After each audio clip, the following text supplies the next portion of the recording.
Saya aja yang bukan orang sana tuh ikut seneng gitu. Ya kebayang nggak kalau Pak Jokowi tiba-tiba bikin rumah sebelah rumah saya gitu. Ya kan pasti berdampak gitu. Minimal nanti banyak orang lewat di situ atau kemudian banyak tamunya gitu ya. Yang tetangga itu nggak jualan nasi sebelumnya jadi jualan nasi itu. Minimal buat pas pampres yang berjaga-jaga di sana gitu.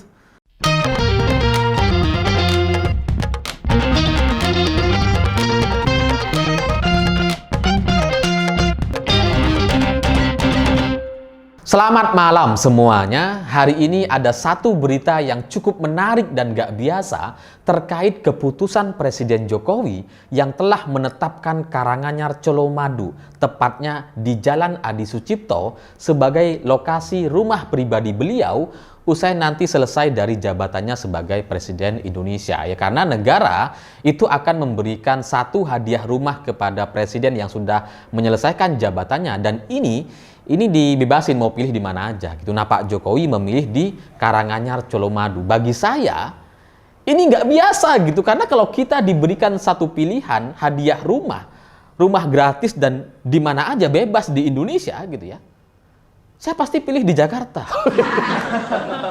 Ya karena sederhana, pasti lokasinya ya bagus gitu ya, harganya ya mahal gitu ya. Kalau kita biarin 5-10 tahun yang akan datang itu harganya akan naik sangat drastis sekali gitu, sehingga kalau mau dijual, disewakan atau apapun itu dalam bentuk aset, ini lebih menguntungkan kalau memilih di Jakarta. Nah, Pak Jokowi ternyata milih di Karanganyar. Ini kayaknya salah Pak Jokowi. Tapi masa kita mau ngajarin Pak Jokowi?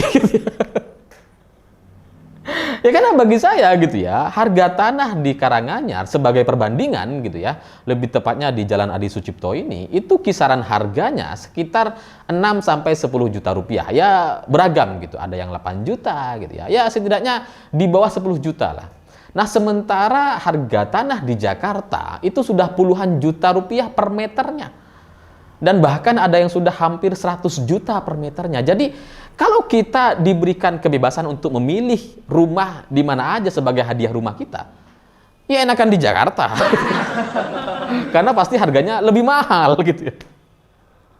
Ini Pak Jokowi malah milih di Karanganyar. Ini ada apa? Ini pasti ada alasannya gitu. Tapi aturan ini gitu ya, aturan hadiah rumah dari negara ini itu dulu sudah ditandatangani atau dibuat oleh Presiden SBY beberapa bulan jelang lengsernya gitu. Karena Presiden SBY itu bikin peraturan presiden di mana semua mantan presiden atau mantan wakil presiden yang sudah menyelesaikan jabatannya itu akan diberikan hadiah rumah yang layak sesuai dengan kapasitasnya sebagai Presiden Indonesia. Nah, Pak SBY waktu itu langsung milih di Jakarta. Ya iyalah.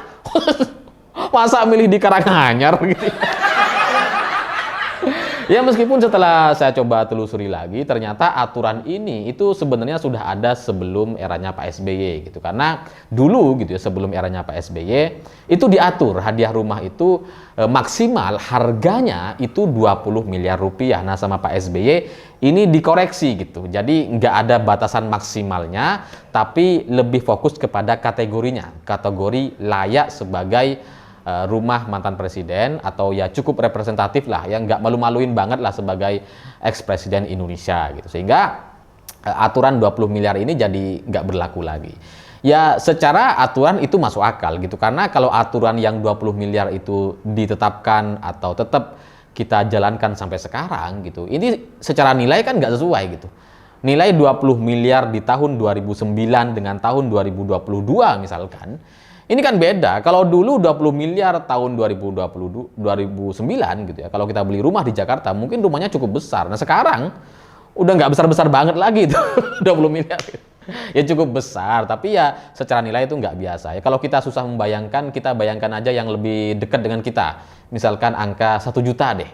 1 juta tahun 2009 dengan 1 juta tahun 2022 hari ini, itu kan secara nilai itu kan berbeda. Jadi keputusan Presiden SBY waktu itu mengubah dan mengevaluasi keputusan soal maksimal hadiah rumah untuk mantan Presiden Indonesia itu sebesar 20 miliar diganti menjadi kategori layak untuk mantan Presiden, itu sudah cukup benar secara sisi nilai dan pertimbangan inflasinya. Meskipun di luar itu saya juga bingung gitu. Presiden Indonesia ngapain masih harus dikasih rumah sih? Lawang semuanya udah punya rumah. Ya kayak Pak SBY kan udah kaya, udah punya rumah gitu. Pak Jokowi juga sama gitu. Udah kaya, udah punya rumah di mana-mana gitu kan. Kenapa masih harus diberikan hadiah rumah? Ya meskipun di sisi lain saya juga memaklumi karena negara ini adalah negara yang sangat-sangat makmur gitu. Ya karena kalau subsidi BBM untuk masyarakat Indonesia, ratusan juta orang itu disubsidi setiap harinya sepanjang tahun penuh dengan nilai subsidi yang sampai ratusan triliun kalau ditotalin gitu ya. Ya masa untuk bikin rumah untuk ex-presidennya itu nggak bisa. Lawang harganya cuma sekitar ratusan miliar. Pasti ya masuk akal lah gitu. Ya cukup sesuai lah. Dan setelah itu SBY memilih di Jalan Mega Kuningan Timur di Jakarta dan rumahnya itu sangat-sangat mewah dan waktu itu sempat jadi pembicaraan gitu karena ada yang ngeklaim luas rumahnya itu tanahnya itu sekitar 5.000 meter persegi. Ada juga yang bilang oh enggak itu 3.000 sampai 4.000. Tapi kemudian itu diklarifikasi sama Pak SBY katanya enggak itu enggak sampai 1.500. Enggak ada ukuran yang detail spesifik berapa. Tapi menurut Pak SBY waktu itu nggak sampai 1.500. Ya mungkin 1.499 meter. Ya kan nggak nyampe 1.500. Sehingga kalau ini ditaksir secara harga gitu ya, katakanlah luasnya itu cuma 1.500 meter persegi. Wah itu bukan cuma kalau di Jakarta, luas banget itu. Rumah saya aja di desa gitu ya, yang udah kayaknya besar banget gitu. Cuma 600 ini. Ini di Jakarta 1.500, buset. Itu kalau ditaksir secara harga tahun 2016 itu harganya sudah sekitar 112 miliar rupiah atau bahkan ada yang bilang ditaksir mencapai 300 miliar rupiah secara luas tanah dan sekaligus bangunannya gitu ya. Ya mana yang benar kita nggak tahu ya karena ya susah untuk mengukur rumah mantan presiden gitu. Gimana cara ngukurnya? Kan kita nggak bisa masuk. Jangankan masuk, kita lewat depannya aja bawa meteran, udah diamankan sama pas pampres. Jadi luas wilayahnya itu, luas area rumah Pak SBY itu nggak ada yang tahu pasti berapa. Yang tahu ya cuma Pak SBY dan Tuhan Yang Maha Kuasa. Tapi pada intinya rumah Pak SBY di Jakarta ini sangat-sangat mewah gitu. Ya karena hadiah dari negara dan ini bukan rumah aja, bukan rumah kosong gitu. Aturannya itu rumah beserta isinya, lengkap sama liftnya. Ada liftnya naik turun gitu ya, lantai 1, lantai 2. Ya meskipun sekarang tahun 2022 itu ya biasa aja. Rumah teman saya juga ada liftnya, biasa gitu. Biasa, cuma kan tetap aja gitu. Itu mengagetkan karena di Jakarta rumah ada liftnya itu masih tergolong mewah sekali gitu. Nah ini yang kemudian membuat taksiran harga rumah Presiden SBY itu mencapai 300 miliar rupiah tahun 2016. Nah sekarang tahun 2022, wah nggak tahu berapa itu harganya. Intinya ya ratusan miliar gitu. Nah kalau kita mau bandingkan dengan di tanah di Karanganyar dengan bangunan yang udah jadi dan kemudian rumah yang sudah terisi penuh dengan furniture gitu ya, ini kan susah untuk mencapai angka ratusan miliar gitu. Secara nilai rumah juga dari tahun ke tahun itu kan nggak sesignifikan di Jakarta gitu kan. Jadi kalau Pak Jokowi kemudian memilih di Karanganyar padahal bisa memilih di Jakarta, ini sebenarnya ada apa? Inilah yang patut kita analisa dan coba renungkan. Saya coba merenungkan ini agak lama semalam gitu ya. Kenapa Pak Jokowi milih di Karanganyar ya? Kan nggak ada hal-hal yang istimewa di sana gitu. Bahkan saya aja gitu sebagai orang desa, kalau saya punya kesempatan untuk tinggal di kota, saya mau tinggal di kota itu. Ya, cuma karena nggak ada kesempatan ya karena pendapatan itu belum stabil, belum cukup kuat untuk bertahan di tengah ganasnya pengeluaran orang-orang kota gitu. Jadinya milih di desa gitu. Ini Pak Jokowi malah kebalik. Bisa hidup di Jakarta malah pilih di Karanganyar. Ya karena menurut informasi dari beberapa sumber gitu ya, lokasi tanah di Karanganyar ini, di Colomadu ini, itu luasnya sekitar 3.000 meter katanya. Jadi kalau dikalikan 6 juta atau 10 juta rupiah per meternya itu ya sekitar 3 miliar lah gitu ya, kira-kira gitu ya. Bener nggak? Susah ngitungnya, banyak nolnya itu. Ya sekitar 3 miliar mungkin gitu ya. Dan ini kan nggak sebanding kalau dibandingkan dengan rumahnya SBY dulu tahun 2016 yang sudah mencapai ratusan miliar gitu kan. Kan jomplang sekali, tapi kenapa kemudian Pak Jokowi tetap memilih di Karanganyar atau di Colomadu gitu. Mungkin gitu ya. Mungkin bagi seorang Jokowi ini sudah bukan soal uangnya, ini bukan soal nilai rumahnya. Ini soal nilai tempatnya, soal manfaatnya gitu. Karena dalam Islam manusia yang terbaik itu adalah manusia yang memberikan manfaat kepada orang lain. Khairun nasi amfa'uhum linnas. Jadi mungkin mengacu kepada itu Pak Jokowi lebih memilih di Karanganyar. Karena kalau beliau di Jakarta, ya secara dampak beliau nggak akan memberikan dampak yang luar biasa. Karena di Jakarta kan sudah ada banyak orang-orang besar di sana gitu ya. Ya dubes, politisi, senior gitu kan, mantan presiden ngumpul di sana semua. Nah kalau Pak Jokowi ada di Jakarta juga, ya kan jadi kayak nggak memberikan dampak yang luar biasa. Tapi ketika beliau memilih di Karanganyar, di Colomadu tepatnya, ini akan membuat banyak orang itu jadi terdampak nantinya gitu ya. Mungkin saya bayangkan sampai hari ini aja gitu ya, itu kepala daerah di sana itu mengatakan bahwa mereka bangga kalau Pak Jokowi nanti akan pensiun atau bermukim di Karanganyar Colomadu ini gitu. Jadi rumah belum dibangun gitu ya, masih berbentuk tanah tapi sudah dibayar dan atas nama negara gitu. Itu sudah membanggakan bagi masyarakat sekitar. Mereka udah seneng tuh mau menerima kedatangan Pak Jokowi dan keluarga di sana gitu. Lalu di luar itu saya bisa membayangkan sih kalau misalkan Pak Jokowi sudah selesai dari jabatannya sebagai Presiden Indonesia gitu ya. Saya membayangkan ada dua kemungkinan. Yang pertama tetap akan menjadi magnet politik Indonesia. Yang kedua benar-benar pensiun dan selesai dari semua urusan politik di Indonesia. Mana yang benar kita nggak tahu, kita lihat nanti. Tapi dua-duanya gitu ya. Salah satunya kalaupun ini terjadi, ini sama-sama baiknya bagi Pak Jokowi. Kalau misalkan Pak Jokowi sudah tidak aktif lagi di politik, tidak diperhitungkan, tidak menjadi magnet politik di Indonesia gitu ya. Sudah nggak ada orang lagi datang ke rumah Pak Jokowi untuk konsultasi dan sebagainya.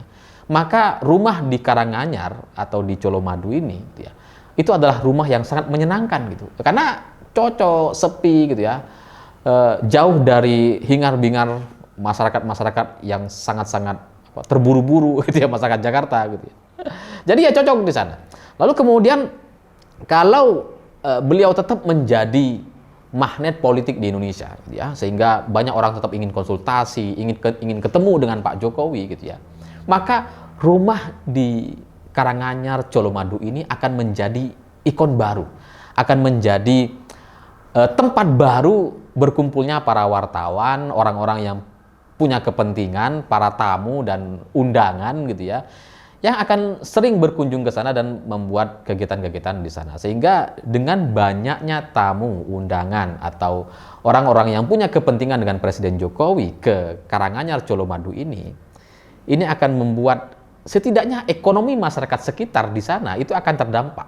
Minimal penginapan, hotel, kuliner itu akan terdampak sekali gitu. Dan itulah yang bisa kita lihat hari ini di Solo gitu. Solo sebelum Pak Jokowi jadi presiden itu kuliner, tempat wisata atau hotel-hotel itu tidak sebaik sekarang. Tidak semewah atau semegah sekarang. Memang ada hotel gitu, tapi nggak yang ada pilihan yang sampai kelas VIP dan sebagainya, belum gitu. Tapi setelah Pak Jokowi jadi presiden, ini hotel-hotel di sana itu berbenah, kuliner di sana berbenah, wisatawan itu makin banyak, tamu-tamu mulai berdatangan ke Solo dengan segala kepentingan dan diskusinya gitu. Sehingga ini secara otomatis itu menggerakkan ekonomi yang ada di Solo. Karena tamu-tamu semakin banyak setiap harinya. Nah, hari ini gitu ya, dengan pemilihan Colomadu atau di Karanganyar ini kayaknya Pak Jokowi ingin memberikan satu dampak lagi. Kalau Solo itu udah selesai gitu. Solo itu sudah banyak orang datang ke Solo dan ya, nyaman berada di sana. Nah sekarang Pak Jokowi coba membangun satu tempat lagi, Colomadu atau Karanganyar, sehingga nanti kalau beliau tetap memiliki tamu atau relawan yang ingin berkumpul atau bertemu dengan presiden, mantan presiden Indonesia ini, itu akan menghadirkan dampak ekonomi kepada masyarakat sekitar dan ini sangat baik sekali kepada warga Karanganyar dan Colomadu. Saya aja yang bukan orang sana tuh ikut seneng gitu. Ya kebayang nggak kalau Pak Jokowi tiba-tiba bikin rumah sebelah rumah saya? Gitu. Ya kan pasti berdampak gitu. Minimal nanti banyak orang lewat di situ atau kemudian banyak tamunya gitu ya. Yang tetangga itu nggak jualan nasi sebelumnya jadi jualan nasi itu.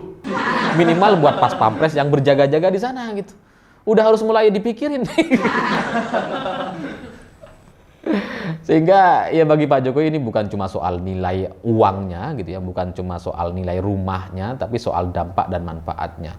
Dan ya apapun itu takdirnya nanti kita lihat saja. Tapi bagi saya ini adalah sebuah keputusan yang nggak biasa dan ya patut untuk kita tiru bahwa di dunia ini nggak cuma soal uang, ada banyak hal lain yang lebih menyenangkan, lebih membanggakan, dan itu jauh-jauh lebih nikmat dibandingkan cuma soal nilai uang. Ya meskipun di sisi lain kita juga semua masih butuh uang gitu.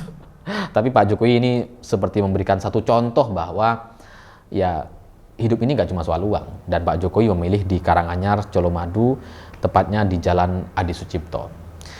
Ya Pak SBY nggak salah milih di Jakarta, tapi Pak Jokowi luar biasa karena memiliki pandangan yang maju ke depan, dan itu secara manfaat akan jauh lebih menguntungkan Pak Jokowi sendiri dan masyarakat sekitar. Saya pikir itu. Terima kasih sudah menonton. Oh ya, malam ini tuh Maroko versus Kroasia gitu ya. Itu sebenarnya di grup itu sudah pernah ketemu nih dua timnas ini dan hasilnya seri gitu. Jadi di babak terakhir ini gitu ya, mungkin mereka akan bermain seri juga, mungkin juga penalti gitu ya. Atau kalaupun ada golnya mungkin tipis saja gitu. Dan bagi saya pribadi saya melihat secara komposisi pemain Kroasia jauh lebih siap untuk menang tahun ini. Meskipun di sisi lain Maroko kayaknya masih punya semangat ambisi luar biasa untuk menciptakan sejarah baru. Karena bagi Kroasia mereka tahun 2018 lalu sudah jadi finalis gitu ya, sudah juara 2. Jadi kalau sekarang juara 3 itu ya kayak biasa, sebelumnya udah juara 2 kok gitu ya. Nah, tapi bagi Maroko ini jarang-jarang. Piala Dunia yang akan datang belum tentu bisa terulang. Makanya mungkin mereka akan habis-habisan untuk memenangkan gelar ketiga ini. Tapi saya pegang Kroasia. Saya pikir itu. Terima kasih sudah menonton. Begitulah kura-kura.